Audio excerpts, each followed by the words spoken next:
Gente, eu queria que você abrisse sua Bíblia comigo, se você tiver com a sua Bíblia. Se não, vai aparecer aqui na tela, tá? Lá em 2 Coríntios 5, a partir do versículo 18, que diz assim: tudo isso provém de Deus.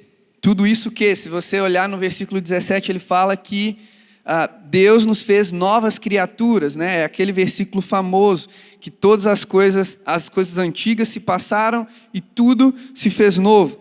Então ele completa. Tudo isso, a nova criação, provém de Deus, que nos reconciliou consigo mesmo por meio de Cristo e nos deu o ministério da reconciliação, ou seja, que Deus em Cristo estava reconciliando consigo o mundo, não levando em conta os pecados dos homens, e nos confiou a mensagem da reconciliação.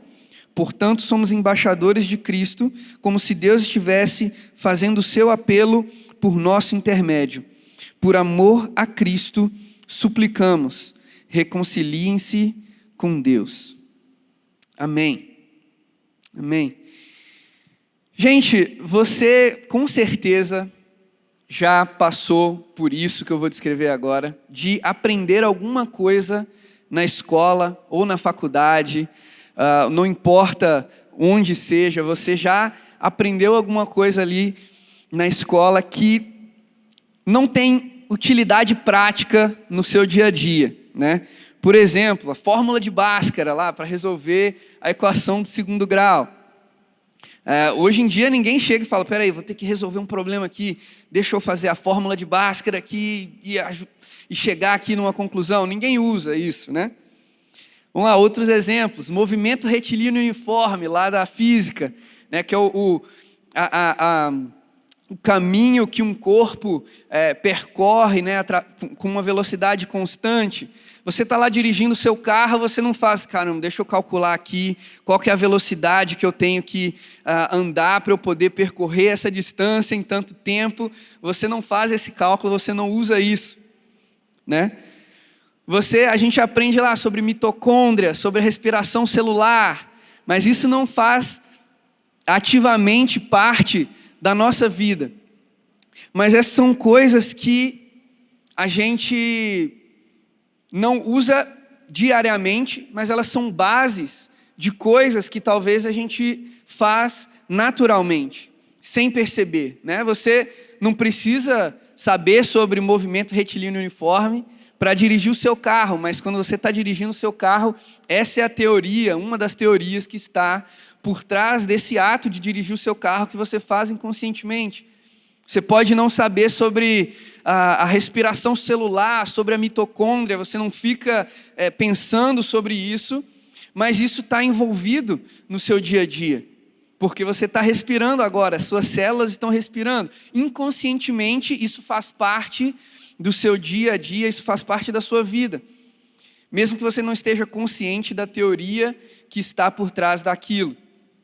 Mesma coisa com a matemática, tem vários princípios matemáticos que talvez você não esteja ciente ou consciente no seu dia a dia, mas que fazem parte, são base de coisas que fazem parte do seu dia a dia e que você faz inconscientemente.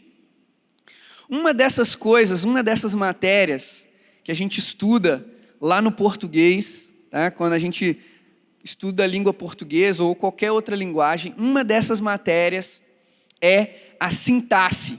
Tá? Eu aprendi recentemente que o certo é se falar sintaxe. Obrigado aí para o meu amigo Bernardo Soares, que me corrigiu aí a pronúncia.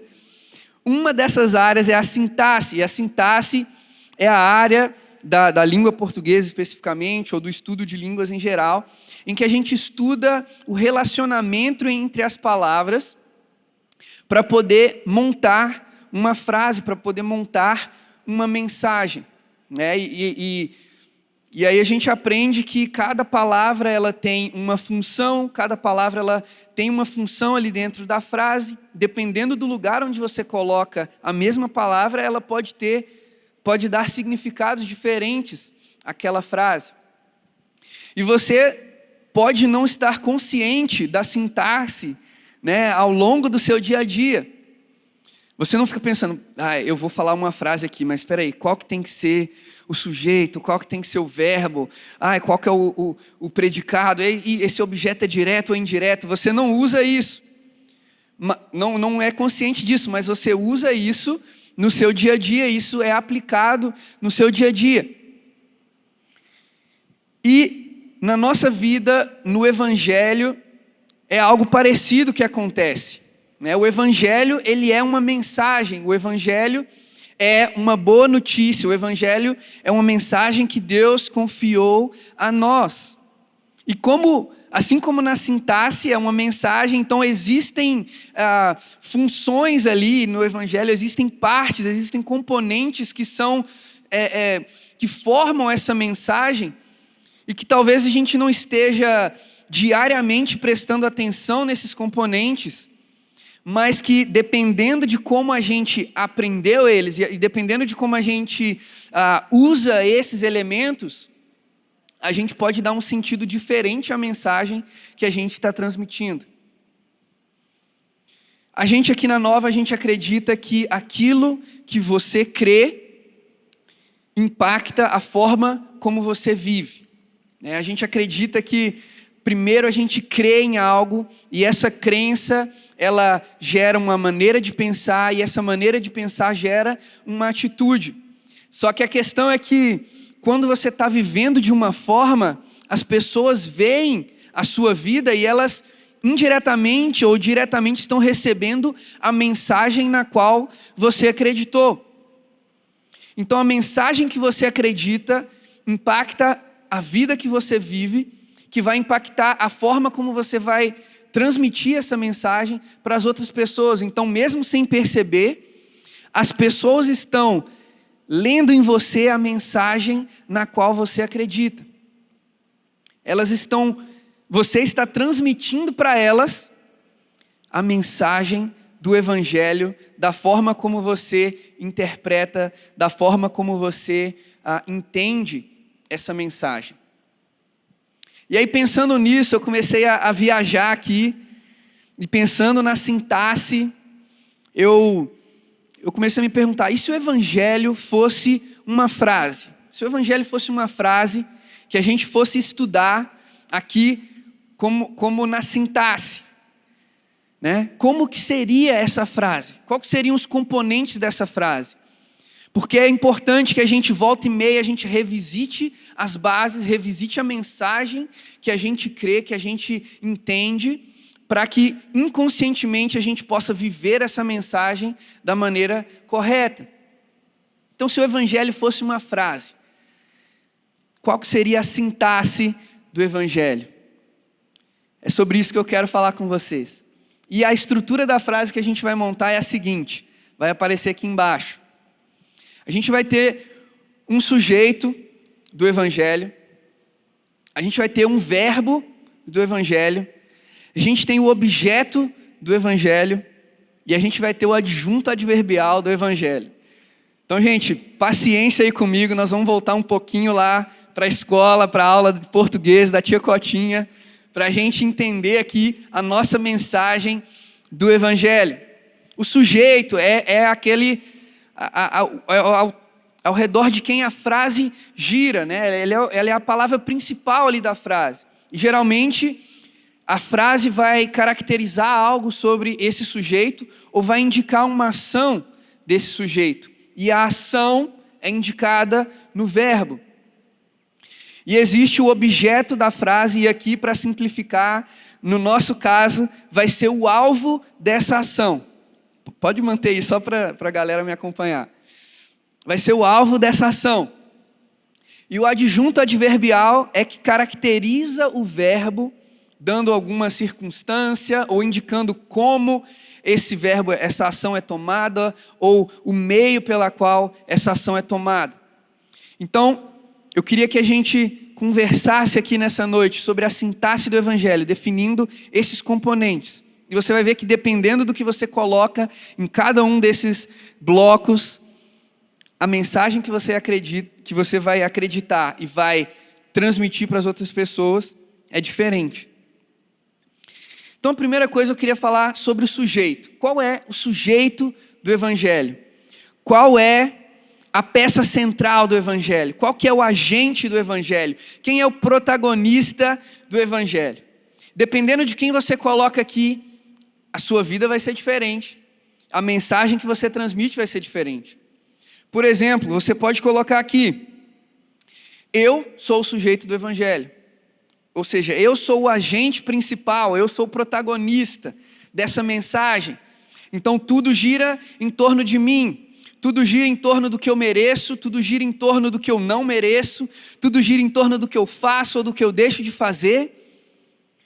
E aí a gente já conhece isso, vai gerar, ou gera o legalismo, né? É o que eu mereço, eu tenho que fazer por onde, eu tenho que fazer por merecer, vai gerar o esforço próprio, a autojustiça. Ou então vai gerar o vitimismo. Eu tô assim porque ninguém liga para mim, ou ninguém faz isso, ninguém faz aquilo. Mas o eu é o centro, eu sou o agente do Evangelho. Né? Ou você vai, quando você se coloca ali no centro do Evangelho, ou você vai ficar se sentindo não merecedor, e aí você vai falar: poxa Deus, eu sei que você quer me abençoar, eu sei que você quer me prosperar, eu sei que você quer me curar, mas eu não mereço e eu me recuso a receber isso porque eu não fiz por onde receber isso. Você está se colocando como sujeito do Evangelho. Por outro lado, poxa Deus, eu fiz por onde? Eu fiz por merecer, eu sou justo, justo nas minhas ações, eu faço tudo certinho. E você não me deu essa bênção, e você não fez isso por mim. Poxa Deus, eu merecia receber essa bênção. Você é o sujeito do Evangelho, você é o agente, você é quem está agindo. Você pode colocar outras pessoas. Então quem vai fazer alguma coisa por mim é o governo, quem vai fazer alguma coisa por mim é a pessoa A, é o meu marido, é a minha esposa, é aquela pessoa pela qual eu estou apaixonada. Ou quem vai fazer algo por mim é a política, ou quem vai fazer algo por mim é o dinheiro. Quem é o centro do Evangelho?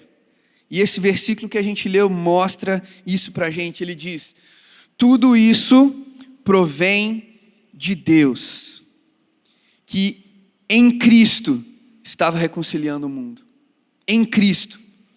Gente, o sujeito do Evangelho é Jesus. Jesus é o sujeito do Evangelho. Jesus é a peça central. Jesus é o agente principal. É Ele que vai fazer alguma coisa nessa história, nessa mensagem que a gente está contando. Ele é o centro de tudo. Tudo gira em torno dele. Foi através dele, começou com ele. É em Cristo, é através de Cristo que Deus resolveu agir nesse mundo. O Evangelho o sujeito do Evangelho é Jesus. E aí vamos então para o verbo. O que é que Jesus faz? O que Jesus está fazendo aqui nesse mundo? Qual é a ação que Jesus está tomando aqui nesse mundo?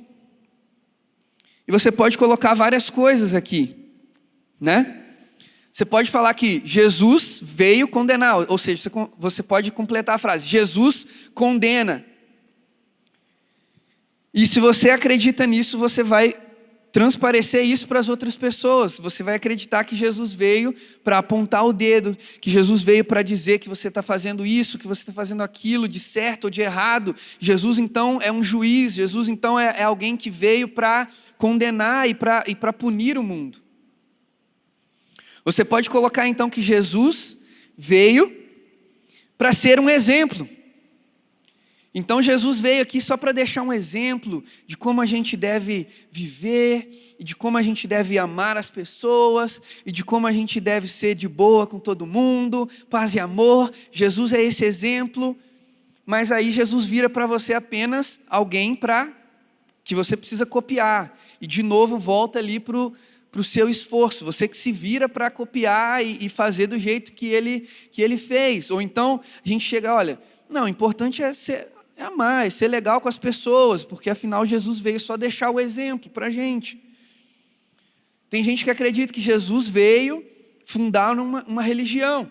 Então é uma religião específica que vai fazer a diferença, ou se você é de uma religião ou da outra. Jesus veio fundar uma religião, dizer para você o que você pode, o que você não pode, o que você deve, o que você não deve. Tem gente que acredita que Jesus veio para fazer uma obra política e uma obra social.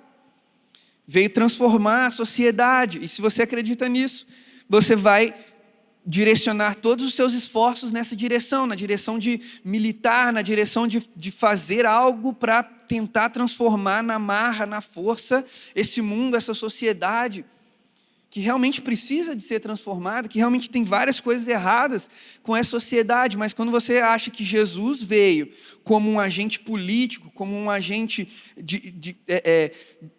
simplesmente para uma mudança social, você não está pegando a mensagem completa do Evangelho. Na época de Jesus, a gente tinha essas pessoas, a gente tinha os fariseus que acreditavam que Jesus veio para criar uma religião, e eles se mancomunavam lá com o Império Romano.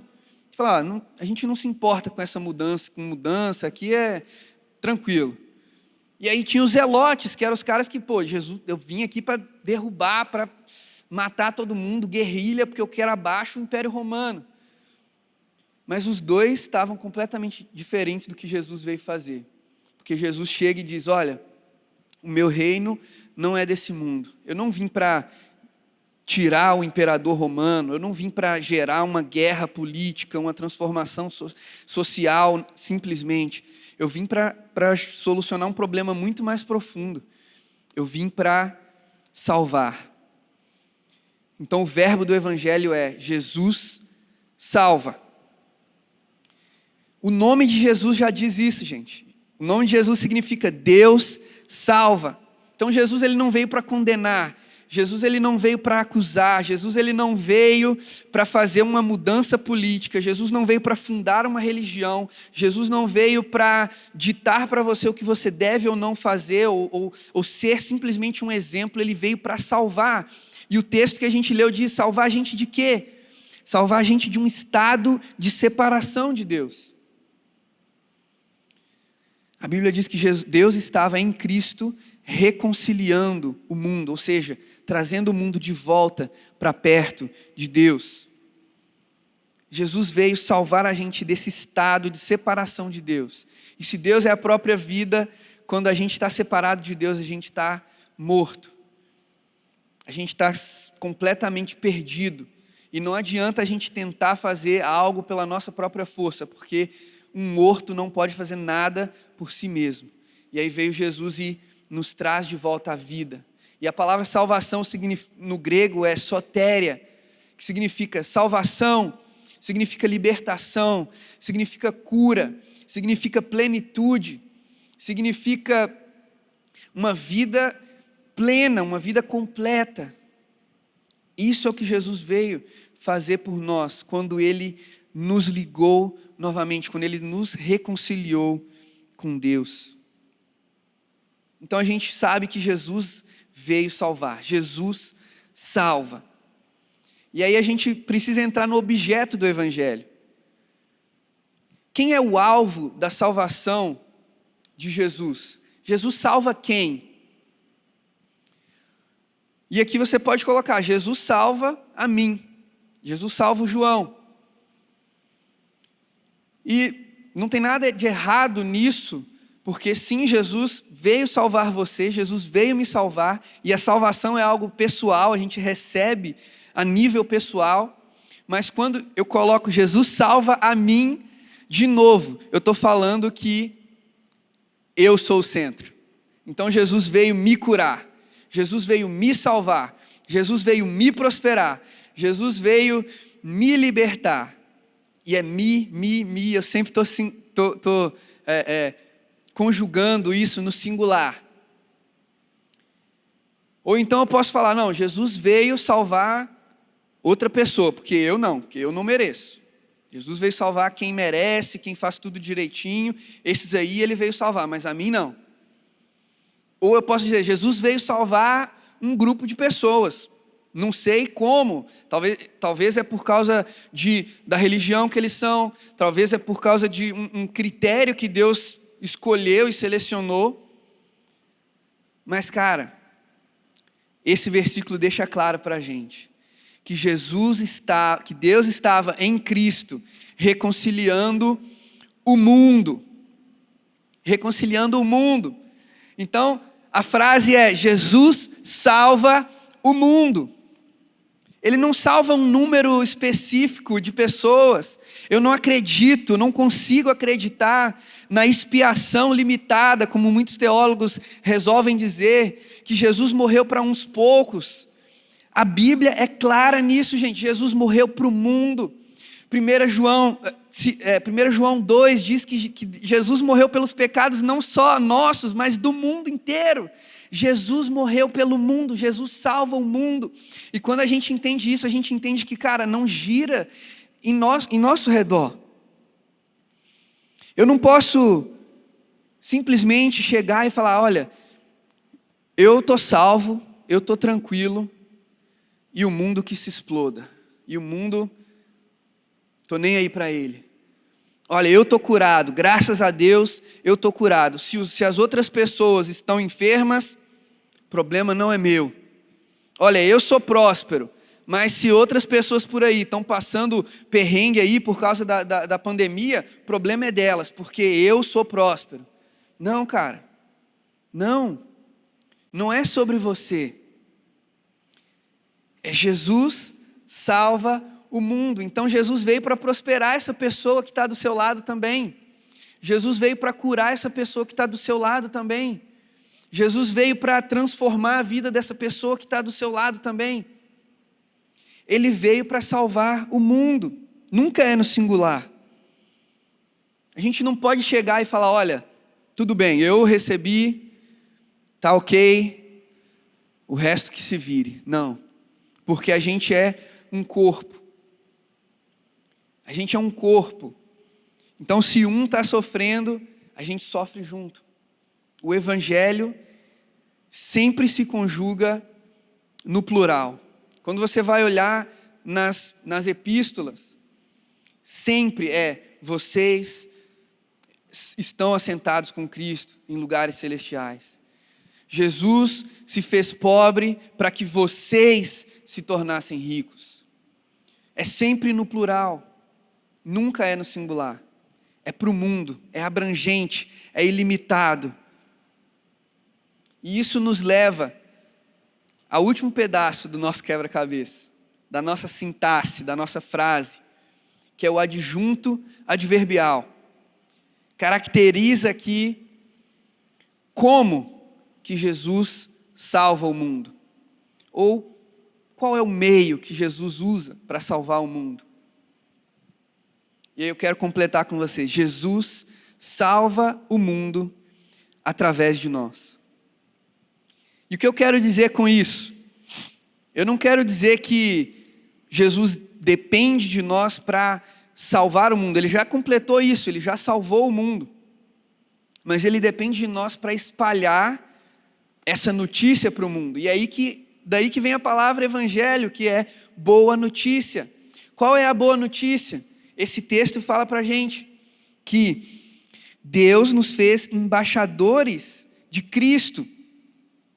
Como se Cristo estivesse, através de nós, suplicando para o mundo para que eles se reconciliem com Deus.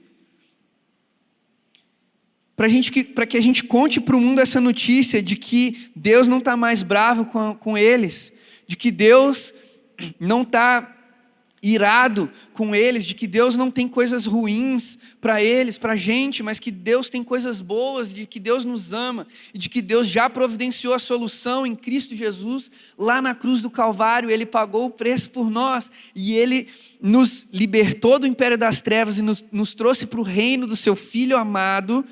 Ele pagou o preço, Ele nos reconciliou.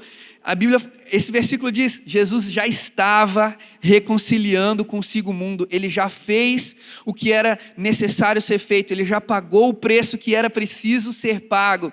E Ele só depende de nós para que a gente vá e espalhe essa notícia dizendo: ei, Jesus já se reconciliou com você. Ei, Deus não está mais bravo com você. Ei, Jesus, Ele te ama. Jesus, Ele pagou o preço por você. Jesus, Ele já te libertou. Está vendo essa doença que você está passando? Jesus já curou. Está vendo essa dificuldade financeira? Jesus já providenciou lá na cruz. Ei, deixa eu te dar uma notícia. Jesus já te salvou. E você só precisa receber isso. Sabe, gente? Não é sobre nós. Não é para nós. Não começou em nós e não vai terminar em nós. Não pode parar em nós. É através de nós. A gente recebe a graça de Deus e a gente libera a graça de Deus. A gente recebe o reino de Deus e a gente manifesta o reino de Deus. A gente recebe as bênçãos de Deus e a gente se torna bênção de Deus para a vida de outras pessoas. A gente é cheio da graça de Deus e isso transborda para manifestar e para impactar a vida de outras pessoas. Não pode parar em nós, não é para nós, não é sobre nós, é através de nós. Nós somos embaixadores de Cristo. Sabe, eu quero te convidar nessa noite para você entender bem o seu papel aqui na mensagem do Evangelho. Você não é o sujeito da frase. Não gira em torno de você. Você não é mais o objeto da frase. Você já foi o objeto da frase. Mas agora você é o adjunto adverbial. Você é o meio pelo qual Jesus vai espalhar a salvação dele pelo mundo. E quando você entende isso, você sai de um papel de cliente da graça para ser um agente da graça. Deus não te chamou para ser cliente da graça. Chegar, sentar e falar, Deus, manda aí, manda a bênção. Eu vou sentar aqui e vou esperar as bênçãos, afinal o Fragale falou que bênçãos me seguirão. Amém? Bênçãos te seguirão, eu creio nisso plenamente. Mas você não é só um cliente da graça. As bênçãos te perseguem, sim, mas porque você está em Cristo e você entende o seu papel de embaixador de Cristo, você também está perseguindo. O que você está perseguindo? Outras pessoas, para mostrar para elas que o que Deus fez por você, Ele pode fazer também por elas.